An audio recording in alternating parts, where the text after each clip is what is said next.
Well, good evening. My name is Willie Lawson of fightbackmedia.com, fightbackmedia.com, and fightbackmediatv.com. I trust that you are well as you view this video. It is September 12th, 2021 in the year of our Lord, and it is the 20th anniversary this weekend of the attacks on the World Trade Center, the Pentagon, and almost the White House or the Capitol by some violent, radical Islamists some 20 years ago.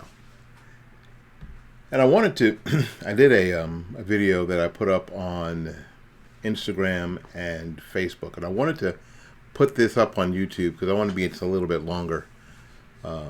We hear a lot.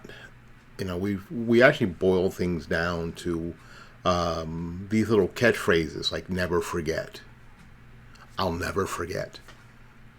But I always wonder, what about the thing, or the event, or the person will you not forget? Well, obviously, there was horror on that morning of September 11th, 2001. There was horror. Everybody remembers where they were. Everybody remembers what they were doing. One of those seminal moments in your life. Just like the when JFK was assassinated, people remember what they were doing, who they were with. When Dr. King was assassinated, people remember what they were doing, who they were with, and then the subsequent days, how things were those subsequent days. RFK, same thing, right? And 9/11 wasn't any different than that. It was interesting today. I was thinking about the people that the people I was around, and actually the person I was around watching all this unfold that morning. I had gotten to school late, I guess. I'd gotten to school late. Working at a local high school, and I walked into the side of the school by the gym, and there was this kid who was just running towards me, and I guess he was going to the bathroom, and I stopped him. And I said, "Why are you running, and why are you in the hallway?" And then he looked at me and said, "Because my teacher is effing crazy." I was like, what are you talking about? And he said, "Well, you haven't heard?" And I said, "No. A plane crashed into the World Trade Center in New York." Now, I thought that some private pilot had managed to crash into the World Trade Center.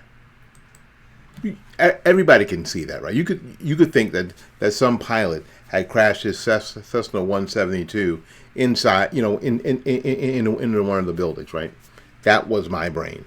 So I said, and I turned down the hallway and walked into the chorus room, where my good friend, God bless her, and she has passed away at this point, Bev Sutherland was, and I saw her at the television, and she was just kind of staring.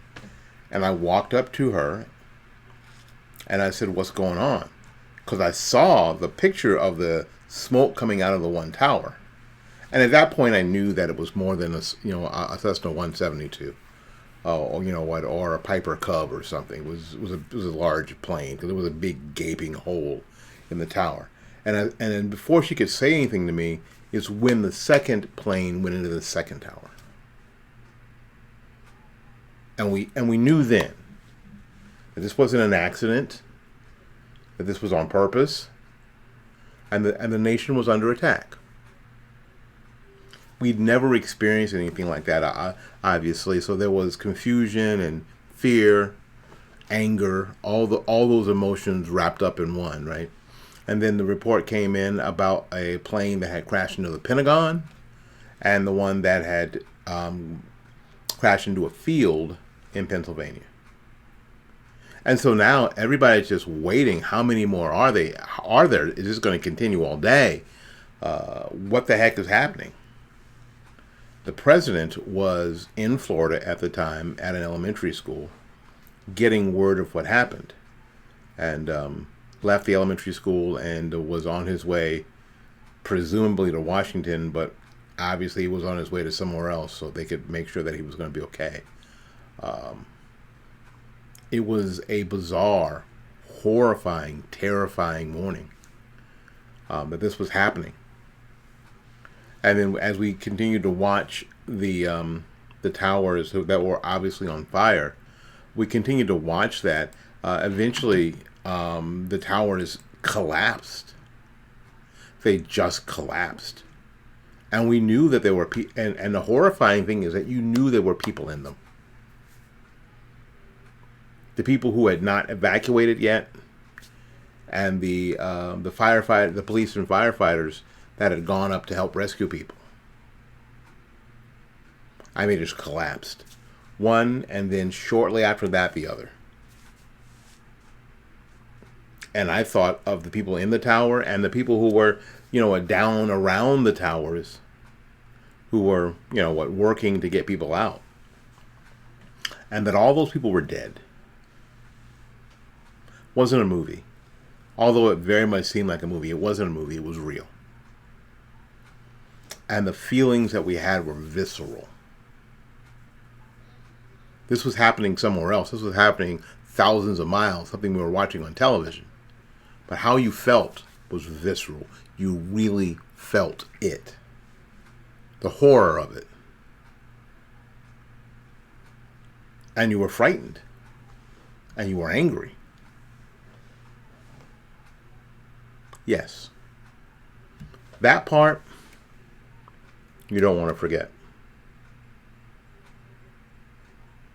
Now, the next day, after they'd stopped all the planes from flying, because they'd stopped all aircraft traffic, they did that because they didn't know how many more attacks there were going to be. They stopped all so what that caused is everything in the country stopped. If you think about it, it was a lockdown of sorts. People still traveled by car, but nobody traveled by airplane. Airlines were shut down, and that made it weird around here because we've got, especially where I live, we've got the international airport, which isn't too far. We have an executive airport that's not too far from where I am, and the military base isn't too far. So we see planes in the air all the time. We see helicopters in the air all the time. And it was eerily quiet. And what I remember is that a lot of people were quiet. A lot of people were at home. People weren't going out unless they absolutely had to. They were going out to, buy groceries if they had to. But for the most part, they were staying pretty close to home. I don't know if the theme parks were closed or not. I believe they were. But things were quiet. There weren't many trucks on the road. Or many cars on the road.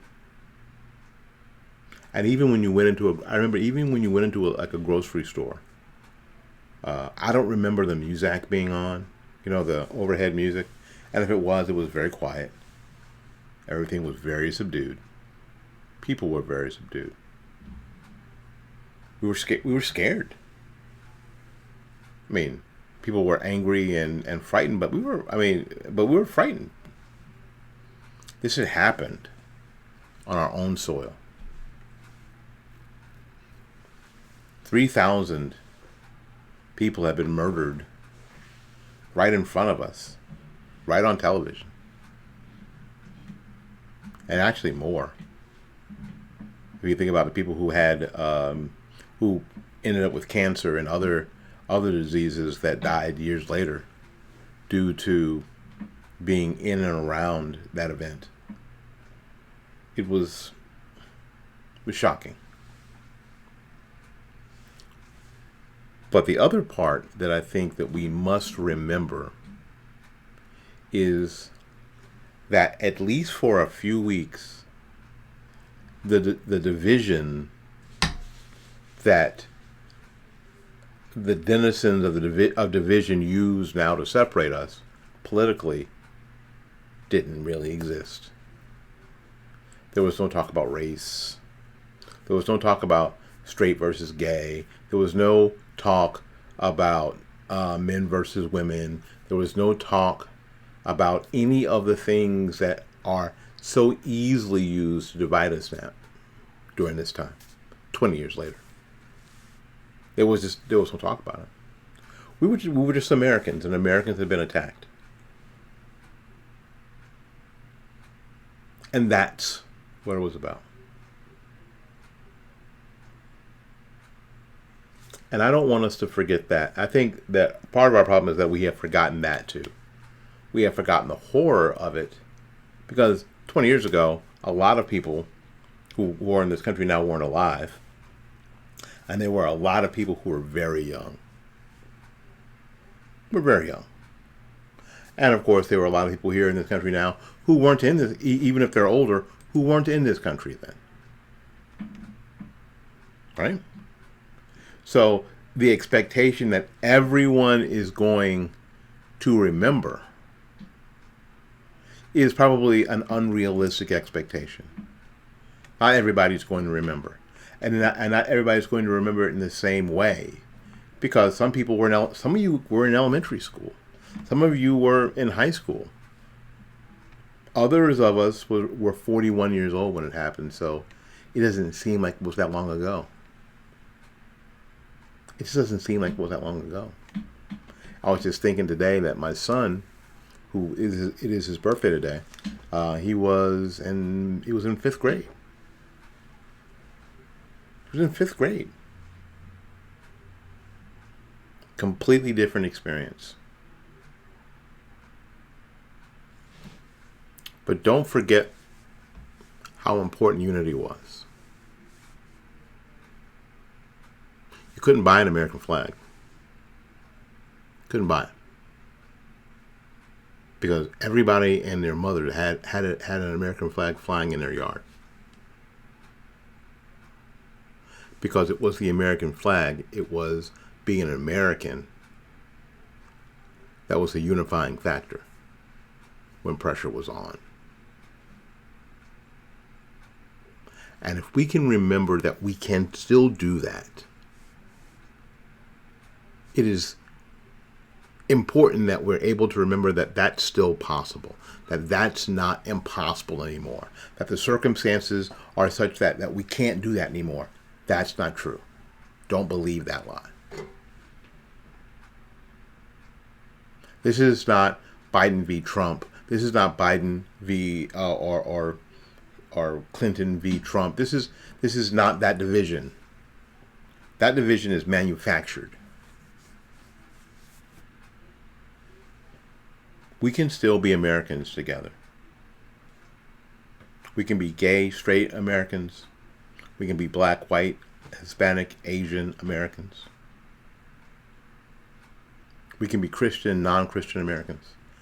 The underlying factor is that we can be Americans. And we should never forget that. If there's anything that I don't want you to forget, is that. Never forget that. Whatever happens, we're still Americans. You know the joke. We may have come over on different ships, but we're all in the same boat now. All right? That's what I want you to remember.